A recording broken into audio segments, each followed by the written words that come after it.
In today's episode, we talk tours and experiences you may want to add on to your next vacation.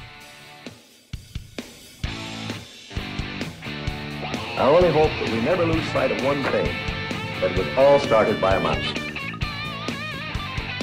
You are listening to the Main Street Magic Podcast with your hosts, Jeremy Stein and John Marone. Hello and welcome to another episode of Main Street Magic. I'm your host, Jeremy Stein. I'm joined by my good buddy and Disney legend, John Marone. Good evening. In today's episode, we are each going to share our 3 favorite add-on experiences or tours so that you can better plan your next Walt Disney World trip. As always, make sure you check us out on the web at mainstmagic.com and like us on Facebook, follow us on Twitter at mainstmagic. So we actually each both came with a list of our own top 3 add-on experiences or tours. We have not seen each other's list, so this should be a little bit interesting. But John, let's kick it off to you. What is your number 3 add-on tour or experience? And again, these will be the ones that are paid. So a little bit extra money out of your pocket, but we're going to tell you they're well worth it. What's number 3? Well, considering we haven't talked about these, it's going to be somewhat of a letdown if we each have the same 3. So it's nice that I'm going first. And, you know, as I thought about this, I was just thinking just 3 different flavor slushies from France, and I'm done, right? There's my that'll definitely be another show. There's my top 3 add-ons to any vacation. So if don't forget to miss the slushy kiosk in France, no matter what you do. So that is not my third. My third is La Nuba. So Cirque du Soleil as an add-on. And again, we talked about this on our first episode as my favorite show there. We have until December 31st to get it done. I just think for 90 minutes, the add-on, the price is not outrageous for an add-on. You're going to be anywhere in that mid-50s to probably mid-80s, depending upon where you're seated. But a good show, family-friendly. It gets you to Disney Springs. There are so many good restaurants there to be able to eat at now for dinner that I just think it's a wonderful add-on to go ahead and do. I'm going to be interested to see what happens after the show. You know, I went, as we said, about 2 weeks ago or 3 weeks ago. I received the survey in the mail, and the survey asked a lot of questions about the show, what I liked about it, different things that, I wouldn't say different things I'd like to see in the future, but where I'd like to spend my time. So hopefully they're gathering a lot of information to decide what's going to happen to that building and show once it's done. So I always like to read into those surveys a little bit. But by far, my number 3 into my top add-on is going to be the La Nuba show by Cirque du Soleil. And don't forget, buy the soundtrack. It has some great music on it as well. So, Jeremy, let's see if you have La Nuba as number 3. I do not. And from what I'm sensing from our first show as well as this episode, I'm definitely got to check this out. We have not yet seen it.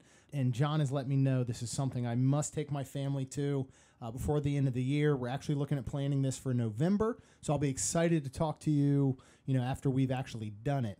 My number 3 is actually one I haven't done yet, but it's something that is on my radar, definitely on my wife's radar and our oldest daughter's radar, which is the Wild Africa Trek at Animal Kingdom. It's a bit more expensive as far as tours go. It runs anywhere between the $189 to $249 range. If you're under 18, you do have to be accompanied by an adult, and you have to be at least 8 years old to participate in this tour. So that leaves our youngest daughter out. I'm a huge fan of tours and seeing what there is behind the scenes, what goes into parks, what goes into rides and all those things. And we've recently become huge Animal Kingdom fans. A lot of people will tell you this is possibly a half-day park. Probably said that before Pandora opened, but still, I think this is a park you can go to from open to close. And if you add in a tour like this, it's going to last you several hours. I can only imagine how incredible this is. Might wait a few years till, both of our kids can go ahead and enjoy it, but that is certainly my number 3. So let's move down to number 2. What is the number 2 one that you have to do if you can add on a tour or an experience? So if I have to add on a tour or experience, my number 2, it's 2 parts, so it's really, it still falls in number 2. It's either adding on the Halloween party or the Christmas party. Yeah. Our second episode of this podcast, we talked about what one we'd rather do. And hopefully there was enough tips in there, or at least enough to get somebody to choose one of the two. I think you can't go wrong here. It's a good add-on. Again, you're now talking somewhere in the mid-80s to 105 or so a person as an add-on. The party's from 7 at night until midnight on select nights, depending upon the type of season. And I don't think you can go wrong with either of them. You have special events. You have a special parade at each one that you're really only going to see during that. You have special food or, candy. You have special fireworks show that is not the typical fireworks show that goes on each night. So whether you're getting in the Christmas spirit or whether you're getting ready for Halloween season, there for the fall. The decorations of the park are both wonderful that time of year. Actually, we're going to start seeing the decorations for fall here up in the park real soon, considering the first Halloween party here is in August. But I think you can't go wrong with either of those as an add-on. I would definitely take one of those as my second one. So what do you have down as number 2? Well, great minds think alike. Is the exact same thing I was thinking. And like you said, you can't go wrong with either one. If you can do both, even better. You can be like number 2 and number 2.5 maybe. For the price too, it is really good. And I understand that maybe a normal pass to the park that day, if you're not a resident of Florida, or maybe you're not a pass holder, can top over $100. But what you can do in those 5 hours and what you can experience at the price of $89 starting is unbelievable. Definitely something that you have to try if you're going to visit Disney. And like you said, either one. If you're visiting during the time of the Halloween party, make sure you add it on. If you're already planning to visit during Christmas, add that one on. If you have a choice, listen to our last episode and hopefully you can pick, between the two. But I love that we picked that as the same one because they're just absolutely incredible. So we'll count down now to the number 1 spot. What are you doing? Is it a tour? Is it an experience?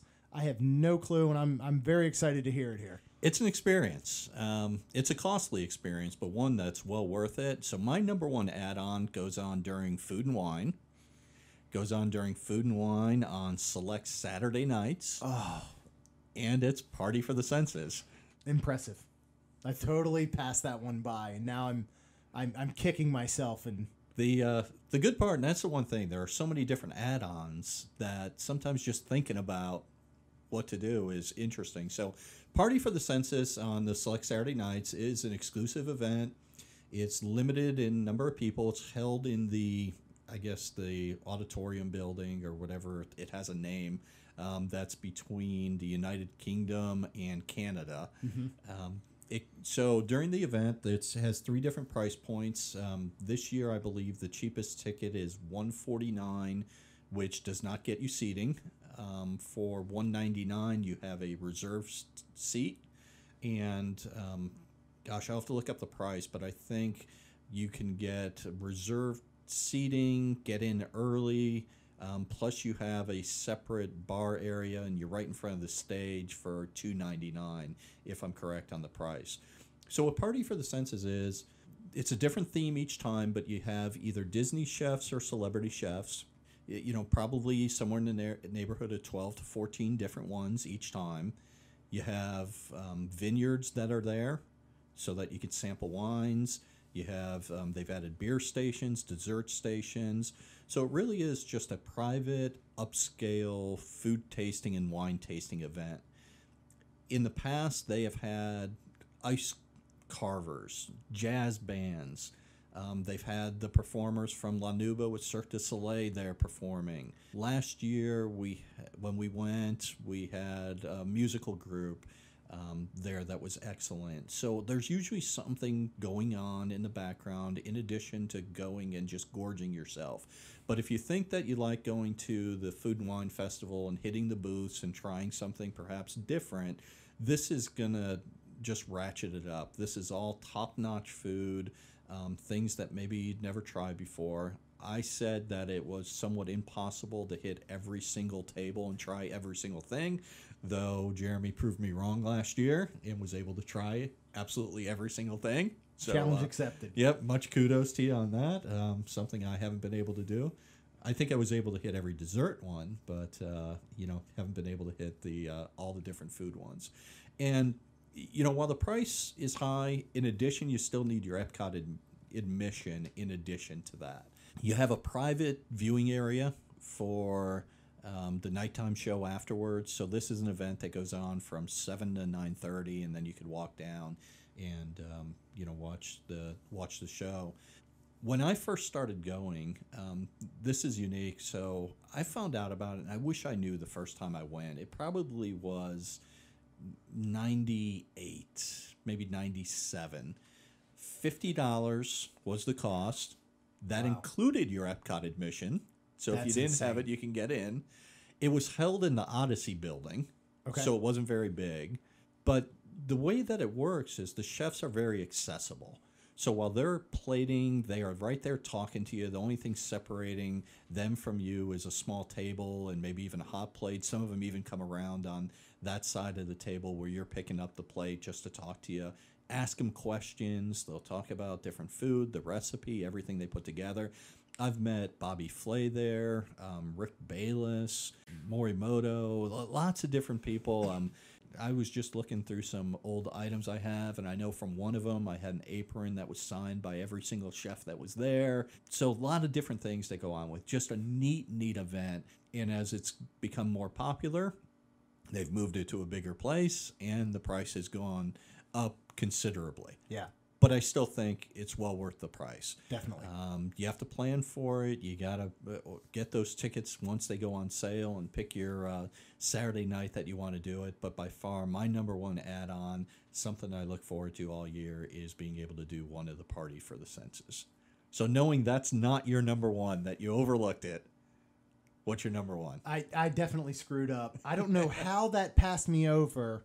John and I went together, my wife and I, and him and Michelle, his wife, went last year, and it was amazing.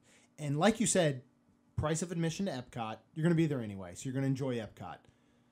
Even for $199 a person, if you were to add up hitting every booth and getting drinks and having some wine, having some beer, buying some merchandise throughout Food and Wine Fest, this is still an incredible deal. I know $199 sounds like it's a lot, but it's really not, considering what you get. And you're not only getting the food, you're getting the entertainment, you're getting the atmosphere. And like John said, everything is so accessible.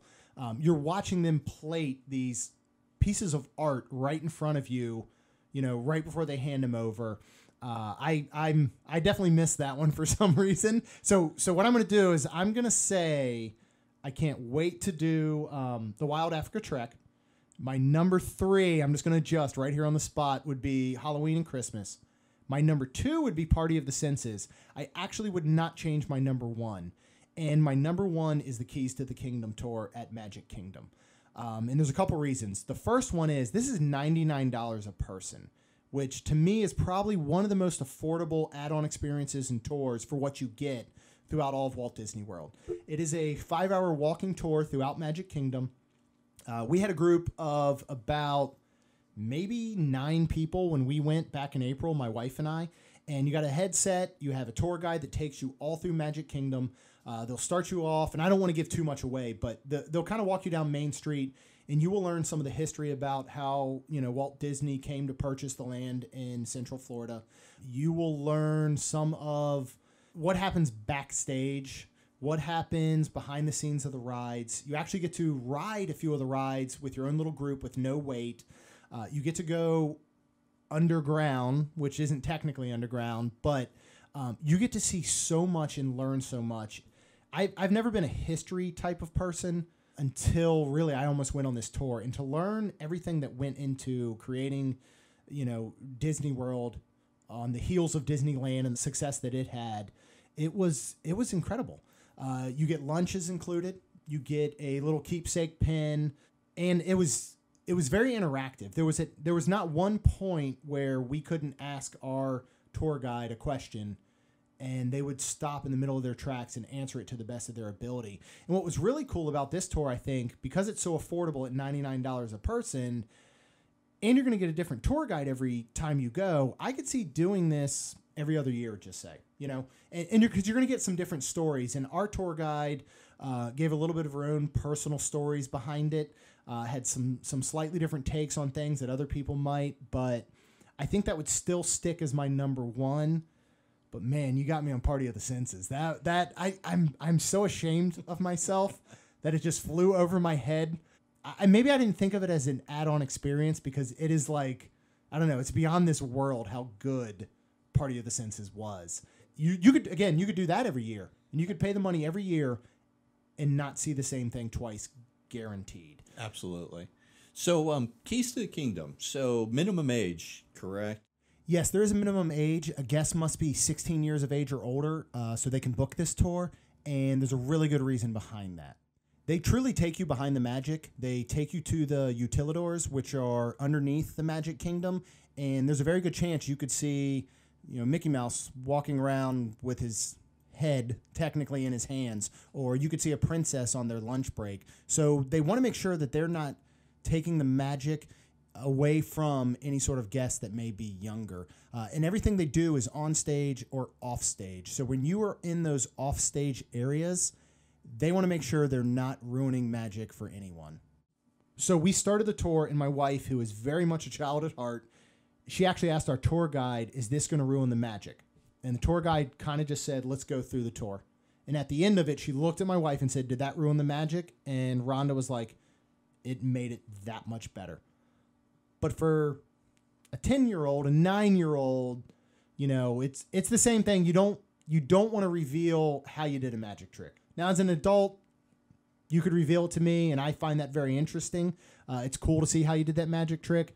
You don't want to do that for kids. So there's a good reason that there is that age limit on it. Again, $99 is pretty tough to beat. Wear walking shoes. They will give you a bottle of water to start, but if you can bring, some water, go ahead and bring it. Make sure you're prepared for that 5-hour trip. And I think it'll be one of the best things you could possibly do at Disney. That's great. So there are so many different add-ons, as you've heard. There could be a tour. It could be food related. An add-on could be something at your resort. Plenty of different things to do. So as we said at the beginning, these were all the different paid ones that we just feel are our top 3. Always subject to change. So in the future, we do another one. We'll see if it knocks down one of these. And obviously, with La Nuba leaving December 31st, I'll have to come up with a different one there. In the future, we'll talk about some of the ones that are free that are available as well. But Disney, what we want to get across here is much more than just ride after ride after ride. Take the time, see what's going on around you, take advantage of some of the special things. And again, if you're in France, take advantage of a slushie. That is the number one add-on experience for both of us, the slushie in France. Yes. Well, anyway, that's it for us. And please make sure you subscribe to our show on iTunes. Check us out on Google Play. As always, mainstmagic.com, Facebook, Twitter, mainstmagic. And leave us a rating and review on iTunes because that's going to actually help the show grow. That's all for now, and we will see you real soon.